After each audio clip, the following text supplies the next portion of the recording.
everybody! So this week I thought that we would make some elegant looking cake pops.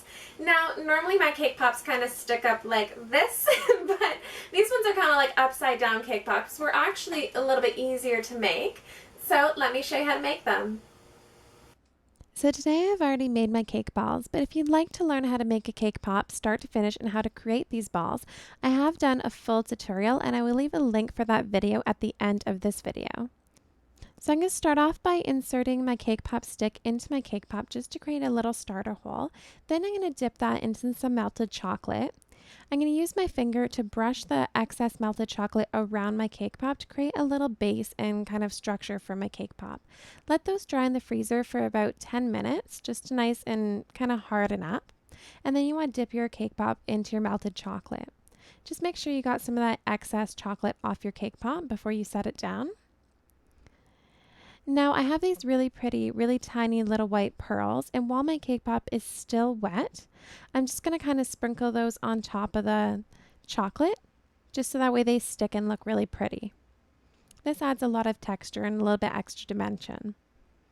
Then you want to let those set at room temperature for about 10 minutes, and then I'm just going to dip the bottom of the cake pop back into my chocolate, and then just using a little yellow sanding sugar, I'm just going to kind of dip that into the sugar and kind of roll it around, just lightly kind of dusting the bottom of the cake pop into that.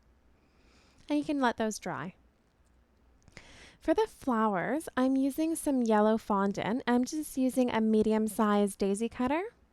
I'm going to cut out my daisy, and then using my veining tool, I'm starting at the tip of the flower, the tip of the petal, and just pulling inwards to create this really pretty shape. And you're really just giving your flowers a little bit extra dimension. It really makes them look really beautiful. And I'm going to assemble them using some water. Once they're assembled, I'm just going to use a little bit more water into the center of them. And that's so I can put more of these really pretty little white balls into the center. I'm just going to put 4 of them in and then just use my veining tool to lightly tap them into place so that way they don't fall out. Now I'm going to stick those on using some melted chocolate. So to do that, I'm just using a piping bag. And to fill my piping bag, I'm going to wrap that around a glass just to help kind of hold it into place so I don't spill chocolate all over the place.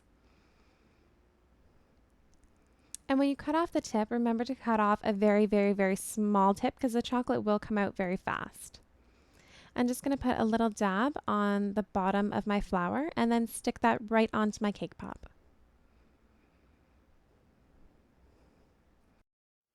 Honestly, these are probably my favorite cake pops to make just because they're so easy. I mean, you don't need that many tools, and they're pretty quick to make. And I mean, you don't have to do as elegant of a flower. If you want to use one that's a little bit more simple, you can do that as well. But it's just really pretty, and they're good for any party, and they're really going to impress any of your guests. So I hope that you guys really enjoyed them, and I will see you guys all later.